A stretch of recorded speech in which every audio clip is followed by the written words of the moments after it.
अस्सलाम वालेकुम। बिलाखिर खैबर पख्तूनख्वा हुकूमत ने ऐलान कर दिया है कि वो खैबर पख्तूनख्वा का पूरे साल का बजट कल यानी 19 जून को पेश करने जा रहे हैं। अब सवाल ये है कि इस बारे में तो पाकिस्तान तहरीक इंसाफ ये मौक़िफ़ अपना रही थी कि अगर इमरान खान से मुलाकात नहीं कराई जाएगी तो पूरे माली साल का बजट पेश नहीं किया जाएगा। सिर्फ 3 महीनों का जो पेपर बजट है वो तैयार किया जाएगा और वो 3 माह का बजट पेश किया जाएगा। 30 जून तक अगर इमरान खान से मुलाकात ना कराई गई तो फिर देखा जाएगा कि इस हवाले से क्या करना है। अब सूरत हाल ये है कि पाकिस्तान तहरीक इंसाफ अगर ये फ़ैसला कर चुकी है कि खैबर पख्तूनख्वा का बजट पेश करना है तो इसके पीछे क्या मुहर्रिकात हैं, इसका जायज़ा लेना बहुत ज़रूरी है। उसके लिए हमें थोड़ा सा पीछे जाना पड़ेगा, यानी आज जुमेरात है तो हमें गुज़श्ता जुमेरात की तरफ जाना पड़ेगा।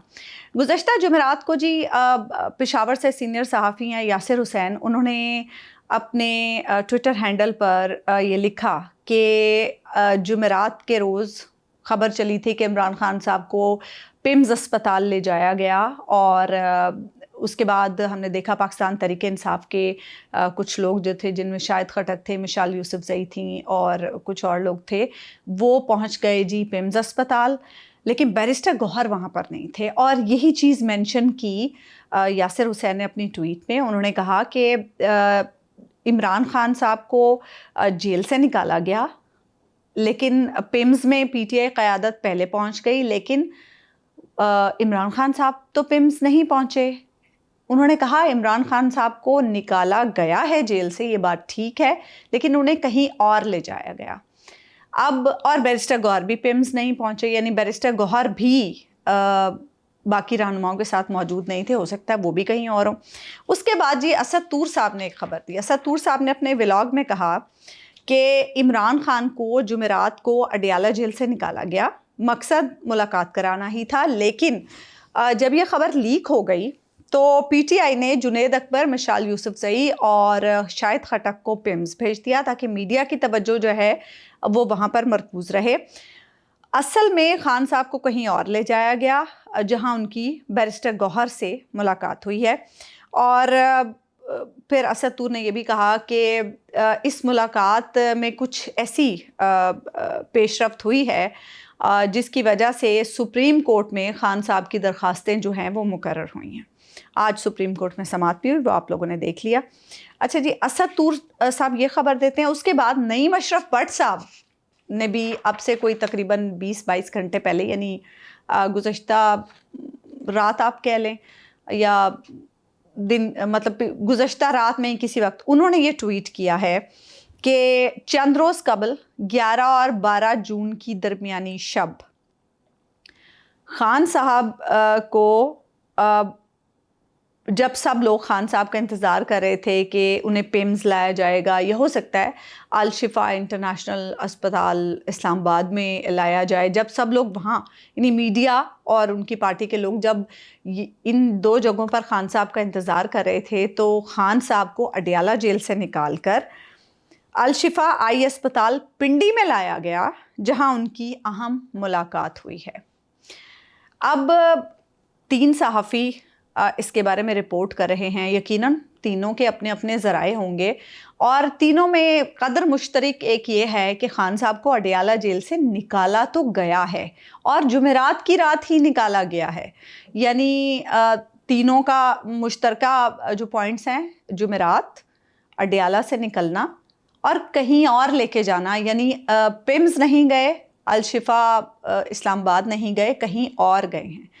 तो ये तीनों चीज़ें मुश्तरक हैं तीनों सहाफ़ियों की बातों में। बैरिस्टर गौहर से मुलाकात का असद तूर ने कहा, बाकी 2 सहाफ़ी जो हैं वो नईम अशरफ भट्ट साहब भी अहम मुलाकात की बात कर रहे हैं। फिर उसके पीछे हम अगर जाएँ, मोहसिन नकवी साहब से मुलाकातें होती रही हैं, सुहेल आफरीदी की भी, और जिसके बारे में पहले सुहेल आफरीदी ने कहा कि वो अमन व अमान की सूरत हाल के सिलसिले में थी। बाद में जब अलीमा खान साहिबा ने भी पूछा और फिर मीडिया पे भी सवाल उठा कि ये मुलाकातें क्यों हो रही, तो सुहेल आफरीदी साहब ने कहा जी कि ये मुलाकातें इमरान खान से मुलाकात के सिलसिले में थी। तो इन मुलाकातों के हवाले से भी खबरें जो आ रही हैं सामने, वो ये कि इन मुलाकातों में कुछ यकीन दहानियाँ कराई गई हैं اور اسی لیے جب 10,000 لوگوں کے اڈیالہ پہنچنے کی بات ہوئی تو جو قیادت ہے وہ اس میں کوئی خاص انٹرسٹڈ دکھائی نہیں دی، اور 10,000 لوگ نہیں پہنچے۔ شاید جو قیادت ہے وہ نہیں چاہتی کہ اگر اس وقت کوئی پیش رفت ہو رہی ہے عمران خان صاحب کے حوالے سے تو وہ ڈیریل ہو، اور یقیناً اگر پاکستان تحریک انصاف اس صورتحال میں کوئی احتجاج کرے گی، کوئی بھی ایسا قدم اٹھائے گی تو صورتحال جو ہے وہ خراب بھی ہو سکتی ہے۔ تو شاید یہ ریزن ہے کہ 10,000 جو کارکن ہیں وہ اڈیالہ نہیں پہنچ پائے، قیادت نے ایفرٹ ہی نہیں کی کہ وہ وہاں پر 10,000 کارکنوں کو لائے۔ تو بہرحال یہ ساری چیزیں پھر گزشتہ روز فیصل وابڈہ صاحب نے ندیم ملک صاحب کے پروگرام میں بیٹھ کے شفیع جان کو کہا کہ آپ لوگ بجٹ پیش کر دیں، آپ کی ملاقات ہو جائے گی۔ تو شاید کچھ ایسی یقین دہانیاں پاکستان تحریک انصاف سے بھی مانگی گئی ہیں۔ ایک تو بجٹ یقیناً ایک بڑا مسئلہ ہے اس وقت کہ پاکستان تحریک انصاف پورے مالی سال کا بجٹ پیش کرے، کیونکہ صوبے نے وفاق کو پیسے دینے ہیں اور وہ بڑے امپورٹنٹ ہیں کہ صوبائی حکومت جو ہے وہ پیسے دے۔ تو یہ ساری ایسی چیزیں ہیں جو اگر ہم پوائنٹس کو ڈاٹس کو جوڑیں تو ایک پکچر تھوڑی سی واضح ہوتی ہے۔ لیکن پھر اگین پاکستان تحریک انصاف کے کارکنوں کا بھی یہی ایک تجربہ ہے، اور خود ہم میڈیا میں بھی مسلسل ساری صورتحال دیکھ رہے ہوتے ہیں۔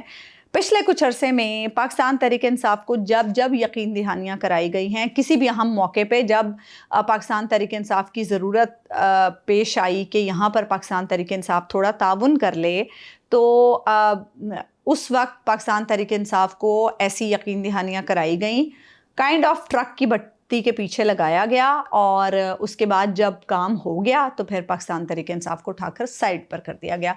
کیا اب کی بار بھی یہی سب ہے، یا واقعی کوئی سیریس ایفرٹ یا واقعی کوئی سیریس کوشش ہو رہی ہے؟ کیونکہ مجھے تو ایسا لگتا ہے کہ محسن نقوی صاحب کو کیا پڑی ہے کہ وہ عمران خان کے لیے کوشش کریں اور راستہ سیدھا کرنے کی کوشش کریں۔ وہ تو خود بینیفیشری ہیں اس نظام کے، ان کی تو اس وقت پانچوں گھی میں ہیں، تو انہیں کیا ضرورت ہے کہ وہ عمران خان کے لیے، پاکستان تحریک انصاف کے لیے سپیس پیدا کریں یا ان کو کوئی فیور لے کر دیں۔ تو یہ جو خبریں آتی ہیں نا کہ یقین دہانیاں کروا رہے ہیں اور محسن نقوی بڑا امپورٹنٹ رول پلے کر رہے ہیں ملاقاتوں میں، اور ان کے ذریعے شاید معاملات کچھ سیدھے ہو سکیں، مجھے لگتا ہے کہ پاکستان تحریک انصاف کے کارکن بھی اچھی طرح سمجھتے ہیں کہ یہ محض ٹرک کی ایک بتی ہے۔ بہرحال لیٹس سی، آنے والے دنوں میں معلوم ہو جائے گا کہ کیا کچھ چھپا ہوا ہے۔ ظاہر ہونے میں کوئی ٹائم نہیں لگتا، پاکستان تحریک انصاف خود ہی بتا دیتی ہے تھوڑے دنوں کے بعد۔ لیکن ایک جو اور چیز چل رہی ہے وہ یہ کہ جو یہ حکومت کے جانے کی باتیں ہو رہی ہیں، وہ بھی ایک ایسا پوائنٹ ہے جو انسان کو سوچنے پہ مجبور کرتا ہے کہ کیا واقعی کہیں کچھ اور ارینجمنٹ ہو رہا ہے؟ کیا واقعی اگر حکومت کے جانے کی بات ہو رہی ہے تو کیا پاکستان تحریک انصاف کے لیے پھر کوئی سپیس پیدا ہو سکتی ہے؟ مجھے ویسے ایسا لگتا ہے کہ نہیں۔ اس سسٹم میں جتنی نفرت پائی جاتی ہے پاکستان تحریک انصاف کے لیے تو میں کیا ہی کہوں، لیکن عمران خان کے لیے اس سسٹم میں جتنی نفرت ہے، میں عام لوگوں کی بات نہیں کری، میں مقتدر حلقوں کی بات کر رہی ہوں، تو میرا نہیں خیال کہ کوئی سپیس پیدا ہوگی۔ اچھا جی، ایک اور خبر ہے، وہ ہے جی قومی اسمبلی میں ایک بڑا خطرناک بل پاس ہوا ہے، اور اب یہ بل سینٹ میں موجود ہے۔ سینٹ کمیٹی کے پاس جب یہ بل پہنچا تو بھلاؤ 3 سینیٹرز کا، سینیٹر پلوشہ خان، سینیٹر افنان اللہ اور سینیٹر سعدیہ عباسی کا، جنہوں نے اس بل کا متن پڑھا اور انہوں نے اسے ہولڈ پر ڈال دیا کہ یہ کیا بل ہے۔ مزے کی بات یہ کہ اس بل کو پیش کیا گیا فائنانس بل کے ساتھ۔ یہ بل ہے جی پاکستان ٹیلی کمیونیکیشن ری آرگنائزیشن امینڈمنٹ ایکٹ 2026۔ اچھا جی، اس بل کا متن میں آپ کو پہلے ذرا بتا دوں کہ بل کا متن کیا ہے۔ بل کا متن یہ ہے جی کہ نجی جائیداد کے مالکان اور سرکاری ادارے ٹیلی کمیونیکیشن انفراسٹرکچر کے لیے جگہ دینے کے پابند ہوں گے۔ बिल के मतन में ये कहा गया है कि लाइसेंस याफ्ता टेली कम्युनिकेशन जो कंपनी है उसको निजी या पब्लिक प्रॉपर्टी पर इंफ्रास्ट्रक्चर लगाने के लिए अराजी पर दाखिल होने का हक होगा। यानी अगर आपकी प्राइवेट प्रॉपर्टी है, आपकी पर्सनल प्रॉपर्टी है, तो भी जो भी लाइसेंस याफ्ता टेलीकम्युनिकेशन कंपनी है उसे ये हक हासिल होगा कि वो वहाँ पर अपनी कोई भी इंस्टॉलेशन जो है वो लगा सकती है। अच्छा जी, इस बिल में कहा गया है कि लाइसेंस याफ्ता कंपनी को निजी या सरकारी प्रॉपर्टी पर optical fibre cable, telecommunication tower के लिए अराजी पर दाखिल होने का हक होगा। कोई मालिक, किराएदार या अवामी और निजी इदारा लाइसेंस याफ्ता के हक में रुकावट नहीं डालेगा। खबरदार किया गया इन लोगों को।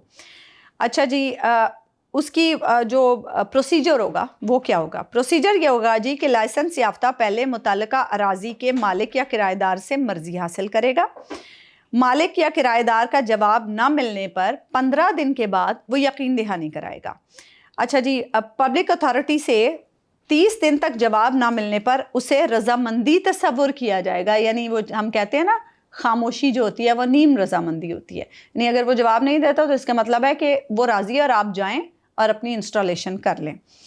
अब इसमें बिल में ये भी कहा गया है कि उस शख्स की, निजी शख्स की तरफ से जवाब ना मिलने पर मामला मुतल्लिका हुकूमत के पास भेज दिया जाएगा। ये बिल जो मंजूर हो रहा है उसके बाद इसका शायद कोई इदारा मुतल्लिका बनाया जाएगा जिसके पास निजी शख्स की जो है शिकायत भेज दी जाएगी कि ये शख्स जो है वो हमें जवाब नहीं दे रहा कि क्या हम यहाँ पर अपनी इंस्टॉलेशन कर सकते हैं या नहीं कर सकते हैं। अच्छा जी, हकूक़ देने में ताख़ीर या रुकावट डालने पर मालिक या किराएदार और इदारे पर 5 करोड़ रुपए का जुर्माना होगा।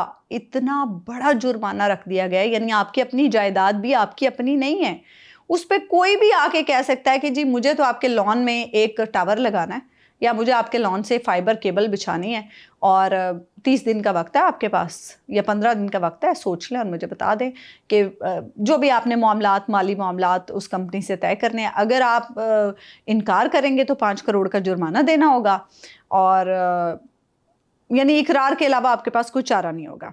अच्छा जी, हाउसिंग सोसाइटी या कमर्शियल इदारे की तरफ से जवाब ना मिलने पर भी इसे मंजूर तस्वुर किया जाएगा। लाइसेंस याफ्ता मरम्मत और मेंटेनेंस के काम का जिम्मेदार होगा। अच्छा, ये है वो सूरत हाल। अब इसमें सवाल ये है कि हुकूमत, टेलीकम्युनिकेशन कंपनीज जो प्राइवेट हैं, हुकूमत इसमें क्यों हिस्सेदार बन रही है? हुकूमत क्यों ऐसी कानून साजी कर रही है जो टेलीकम्युनिकेशन कंपनीज को इतनी बड़ी एक हक दे रही हैं, इतनी बड़ी अथॉरिटी दे रही हैं कि आप जाएं और जिसके मकान पे चाहे टावर लगा लें, जिसके मकान पे चाहे आप कोई भी इंस्टॉलेशन टेलीकम्युनिकेशन से मुतल्लिका कर लें। मतलब क्या हो गया भाई? बुनियादी इंसानी हुकूक हैं कि जो प्रॉपर्टी जिसकी है वो उसका कुल मालिक व मुख्तार होता है, वो उस पर हर तरह की जो इजारादारी है वो उस शख्स की होती है। ये बुनियादी इंसानी हुकूक है हमारे कि क्या हो रहा है? मुझे नहीं समझ आ रही कि ऐसा कोई बिल किस तरह से पास किया जा सकता है। अब इस पर रऊफ़ क्लासरा साहब ने तो ये ट्वीट किया। रऊफ़ क्लासरा साहब ने इसकी डिटेल भी दी। सेनेटर शहरी रहमान साहिबा ने नीचे आकर कहा कि ये बिल अभी होल्ड पर है सेनेट में और इस बिल में अभी कुछ अमेंडमेंट्स होंगी। गुज़श्ता रोज़ मोहम्मद मालिक साहब ने इस पर प्रोग्राम किया और मालिक साहब ने अपने प्रोग्राम में ऑन रिकॉर्ड ये बात की, ऑन एयर ये बात की कि उनकी ये इत्तला है, उनकी इत्तलात के मुताबिक इस बिल को सेनेट में मंजूर करने के लिए बहुत ज़्यादा प्रेशर है। जो सेनेट की कमेटी के मेंबरान हैं उनमें से भी 2 ऐसे मेंबरान हैं जो बहुत ज़्यादा दबाव डाल रहे हैं कि फौरी तौर पर इस बिल को मंजूर किया जाए। कौमी असम्बली से तो ये मंजूर हो चुका है। मुझे यकीन है कौमी असम्बली में शायद मेंबरान ने इसको पढ़ा भी नहीं होगा। सेनेट में खुशकिस्मती से 3 मेंबरान ने इसको पढ़ लिया तो इसका मतन सामने भी आ गया और इस पर कोई बात भी हो गई। اچھا، اب صورتحال یہ ہے کہ محمد مالک صاحب کہہ رہے ہیں بہت دباؤ ہے، پھر وہ کہہ رہے ہیں کہ جو منسٹر صاحبہ ہیں شزا فاطمہ وہ بھی بہت زیادہ زور دے رہی ہیں اس چیز پر کہ جلد از جلد 2-3 روز میں اس بل کو منظور کر لیا جائے۔ اب اس بل سے ہوگا کیا؟ مجھے ایسا لگتا ہے کہ یہ بھی ایک کوئی پلان ہے کہ کسی کے بھی ذاتی جائیداد پہ قبضہ کرنے کا، کہ آرام سے آپ یہ بہانہ بنائیں کہ جی ہم نے یہاں پہ ٹاور انسٹال کرنا۔ اب کسی کے گھر کے اندر اگر آپ ٹاور انسٹال کر دیں گے، اس کی جائیداد تو کیا، اس کی جائیداد کا کیا بنے گا؟ مطلب وہ جائیداد کا کیا ہی رہ جائے گا؟ سمجھ نہیں آ رہی کہ اس طرح کے پلان شاید اس طرح سے قبضہ کرنا مقصود ہو یا کیا، میں سمجھ سے قاصر ہوں۔ ابھی پتہ چلے گا، کیونکہ جس طرح سے محمد مالک صاحب کہہ رہے ہیں کہ بہت زیادہ دباؤ ہے، تو پاکستان میں آپ کو پتہ ہے دباؤ سے کام تو سارے ہی کرا لیے جاتے ہیں، ڈنڈے کے زور پہ سبھی کچھ ہو رہا ہے یہاں پہ، تو ہو سکتا ہے یہ بل بھی منظور ہو جائے۔ پھر اس میں ایک اور چیز ہے کہ حکومت نے ایک اور اجازت دے دی ہے ٹیلی کمیونیکیشن کمپنیز کو اس بل کے متن کے مطابق کہ وہ پبلک پلیسز پہ اور پبلک پارکس میں کہیں بھی اپنی انسٹالیشنز کر سکتی ہیں، اور وہ بھی بلا معاوضہ، مطلب وداؤٹ اینی فی، وداؤٹ اینی چارجز، وہ کہیں بھی اپنا کھمبا کسی بھی پارک میں جا کے لگا سکتی ہیں جو کہ پبلک پارکس ہوتے ہیں، اور کہیں بھی مطلب اپنی انسٹالیشن جو ہیں وہ بغیر کسی معاوضے کے لگا سکتی ہیں۔ تو یہ بڑی ایک، مجھے تو لگتا ہے کہ بڑا کوئی ظالم قسم کا اور بڑا کوئی خطرناک قسم کا بل ہے۔ پتہ نہیں اس بل سے کیا مقاصد حاصل کرنا مقصود ہوں گے، یہ تو اب آنے والا وقت ہی بتائے گا، لیکن یہ حکومت جو ہے وہ میرے خیال سے ہر طرح کی کوشش کر رہی ہے کہ عوام کو کسی بھی طریقے سے سکھ نہ لینے دیا جائے۔ مجھے اجازت دیجیے، اللہ نے کے بعد۔